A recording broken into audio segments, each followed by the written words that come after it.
আলাইকুম রহমতুল্লাহি আবরাকাতুহু। কাছে দূরে দেশে প্রবাসে যে যেখান থেকে আমাদেরকে দেখছেন সকলকে জানাই আন্তরিক শুভেচ্ছা, প্রীতি এবং অভিনন্দন। আজকে যে বিষয়টি নিয়ে আপনাদের সামনে হাজির হয়েছি, বিষয়টি অত্যন্ত গুরুত্বপূর্ণ একটি বিষয়। বিষয়টি হলো চোর ধরা বা চোর যদি আপনার চুরি করে, চুরির যেই জিনিস বা চুরির যেই আসবাবপত্র আছে, এই চোর আপনি কিভাবে ধরবেন তার একটা রুটিনে আজকে এসেছি যে চোর আপনার ধরা পড়বেই ইনশাআল্লাহ। কিন্তু এখানে শর্ত আছে যে চোর যে আপনি ধরবেন, চোর যে আপনি আপনার হাতে ধরে ফেলবেন বা চোরকে যে আপনি এই পাকড়াও করে আপনি যে বুঝবেন যে এটা ও চুরি করছে, এটার জন্য শর্ত হলো অবশ্যই আপনাকে পাক পবিত্রতার সহিত মিনিমাম 3 দিনের ভিতরে নামাজ কাজা হওয়া যাবে না। আপনি 3 দিনে নামাজ কাজা করতে পারবেন না। নামাজ কাজা করলে এই আমল আপনাকে দিয়ে সম্ভব না। এরপরও আরেকটু কথা বলে দিই, যদি আপনার দ্বারা না হয়, আপনি কোনো আপনার এলাকার কোনো হুজুর বা ভালো কোনো মানুষ যে সহি সালামতে মানে সহি শুদ্ধ করে কোনো তেলাওয়াত করতে পারে, পড়তে পারে, তাকে দিয়েও আপনি এই কাজটি করতে পারেন। চোরকে আপনি ধরে ফেলতে পারবেন। চোর ধরার কিছু উপায় আমি বলে দিই। 1 নম্বর হলো আয়াতুল কুরসি যদি 41 বার কোনো ভালো মানুষ, তুলা রাশি বাদ দিলাম, কোনো ভালো মানুষ, মসজিদের কোনো ইমাম সাহেব যার কমপক্ষে 3 দিনে নামাজ কাজা হয় না, এমন মানুষ অজু করে সকালে ফজর নামাজ পড়ে সুন্দর করে অজু অবস্থায় কোনো রকম অষ্টম টষ্টম এগুলো করার আগে একদম ফ্রেশ হয়ে অজু টজু করে নামাজ পড়ে আপনার আয়াতুল কুরসি 41 বার পড়ে যদি আপনার অসিদ্ধ চাল বলতে আপনার আল্লাহ চাল যেটাকে বলে আমাদের ভাষায় আল্লাহ চাল বলতে আপনার ওই যে যেই গুড়ি ছোট্ট যেই চালটা আছে, সাকরখানা বা চিনি গুঁড়া যে চালটা আছে ছোট, এই চিনি গুঁড়া চালের উপরে ফু দিয়ে এরপরে যদি আপনি খাওয়ান, অবশ্যই সে এই চালটা চাবাইয়া মিস করতে পারবে না। চালটা আস্তে থাকবে এবং কি লালচে, তার সাথে রক্তের একটা রক্ত আসবে। এগুলো 1 নম্বর নিয়ম।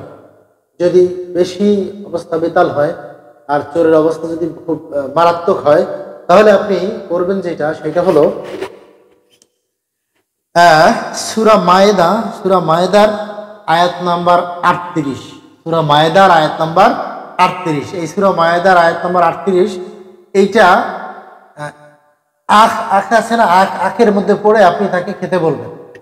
আখের মধ্যে পড়ে ফু দিবে কয়বার? 7 বার। 7 বার ইক্ষুর ডুমিতে, মানে একটা আখ যে আছে, আখের পিসটা করবে 7 পিস করে আপনি পিস করবেন। আখের পিস এইভাবে পিস থাকলে আপনি গিট্টে 1 piece, 2 piece, 3 piece, 4 piece, 6 piece, 7 piece, মানে গিট্টার মাঝখানে এইভাবে 7টা করে গিট্টা রাখবেন। টোটাল এই মাথা ও মাথা মিলিয়ে 7টা গিট্টা রাখবেন। ওই গিট্টার মধ্যে আপনি সূরা মায়েদার এই আপনার 38 নম্বর আয়াতটা, সূরা মায়েদার 38 নম্বর আয়াতটা আপনি ফু দিয়ে 7 বার 7টা গিরার ভিতরে ফু দিয়ে তাকে খেতে দিবেন। খাওয়ার সাথে সাথে তার পেটে এমন ব্যথা শুরু হয়ে যাবে, সে সহ্য করতে পারবে না। 2 নম্বর আয়াত, চোর মারাত্মক হলে, বেশি দামিও কিছু চুরি হয়ে গেছে আমরা বের না করতে পারলে, তখন সবগুলো অ্যাপ্লাই করবে। 3 নম্বর হলো যে সূরা ওয়াকিয়া, 83-84 নম্বর আয়াত। সূরা ওয়াকিয়ার 83 এবং 84 নম্বর আয়াত। আপনার যেই কাজের সন্দেহ হয়, আটা রুটি করে, গমের রুটি করে, ওই রুটির মধ্যে আপনি কি করবেন, রুটিতে লিখবেন এই আয়াত 83 এবং 84 নম্বর আয়াত, ছোট ছোট 2টা আয়াত। ওই রুটিতে লিখে যাদের সন্দেহ হয় তাদের সবাইকে খেতে দিবেন। 83 সূরা ওয়াকিয়ার 83-84 নম্বর আয়াত রুটির মধ্যে লিখে তাদেরকে খেতে দিবেন। সেটা আপনি জাফরান কালি দিয়ে লিখতে পারেন বা আপনি লাল কালি দিয়ে লিখতে পারেন। সেটা আপনি যে কোনো কালি দিয়ে লিখতে পারেন, সমস্যা নেই। কিন্তু ওই রুটি সে গিলতে পারবে না, তার গলায় আটকে যাবে। এটা অনেক মারাত্মক একটা জিনিস। তার গলায় কি হবে? আটকে যাবে, সে গরুটি খেতে পারবে। ওই রুটি তার খাওয়া সম্ভব না, খাওয়া পসিবল, ওই রুটি সে খেতে পারবে না। অতএব আপনি সূরা এই ওয়াকিয়ার 83-84 নম্বর আয়াত যদি আপনি পড়েন, 83-84 নম্বর আয়াত পড়ে রুটির মধ্যে লিখে যাদের সন্দেহ তাদেরকে খাইয়ে দিলে চোর ধরা পড়বে, চোর সামনে আগাতে পারবে না, আর চোর ধরা পড়ে যাবে। অবশ্যই এই যে 3টা আমলের কথা বললাম, এই 3টা আমল আপনি করবেন। আবার এইটা কইরা ঝামেলায় পড়েন না যে আপনি এলাকায় দেখা যায় 3টা কইরা চোরের গোষ্ঠীতে আপনার আবার পরে ধইরা বাটাম দিয়ে দিছে। খবরদার খবরদার, ঝামেলায় পড়েন না।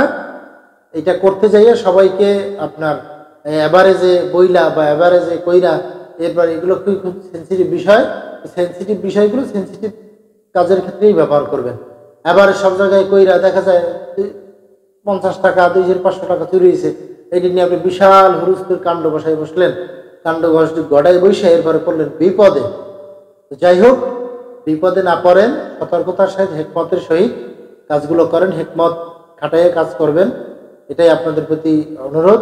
হেকমত দিয়ে আপনার এই চুরির কাজটা করবেন যাতে করে বিপদ না হয়, বিপদে না পড়েন। অবশ্যই আল্লাহ পাক আমাদেরকে সকলকে বিপদ আপদ থেকে হেফাজত করুক, সমস্ত প্রকার বালা মুসিবত থেকে আল্লাহ হেফাজত করুক। চোর ডাকাতির এই মারাত্মক এই যে আক্রমণ থেকে, আঘাত থেকে আমাদের হেফাজত করুক।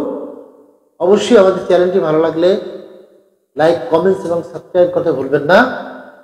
অবশ্যই আমাদের পাশে থাকবেন এবং আমাদের ভিডিওগুলোকে শেয়ার করে দিবেন যাতে আর একজন উপকৃত হতে পারে। আপনি সব পাবেন, আমিও পাবো। যতদিন পর্যন্ত এই শেয়ারিং চলবে, আমরা তার একটা ভালো কাজের জন্য আমরাও আপনার সব পেতে থাকবো। অবশ্যই এই বিষয়টা মাথায় রেখে আজকের এই ভিডিওটুকু, তবে অবশ্যই সতর্কতার সাথে এই চোরের কাজটা করবেন। চোরের কাজ করে কিন্তু অনেকে অনেক রকম বিপদে পড়েছে। বিপদে না পড়েন, আমি বিপদে পড়ার জন্য দেই নাই। আপনার মূল্যবান জিনিসটা চুরি হয়ে যাবে, আপনার হৃদয়টা ফেটে যায়, আরে আমার কত কষ্টের মোবাইলটা, কত কষ্টের কামাই। হ্যাঁ, এই জন্য আসলে দেওয়া যে আপনার এই কষ্টটা লাঘব হোক, আপনি চোরকে ধরতে পারেন, চিহ্নিত করেন। তাই বলে আপনি নিজের হেকমত খাটাইয়া নিজেকে ওইভাবে প্রেজেন্ট করে, নিজেকে ওইভাবেই করে আপনি কিন্তু এই কাজটা করবেন। আমি আশা করি। আসসালামু আলাইকুম ওয়া রাহমাতুল্লাহি ওয়া বারাকাতুহু।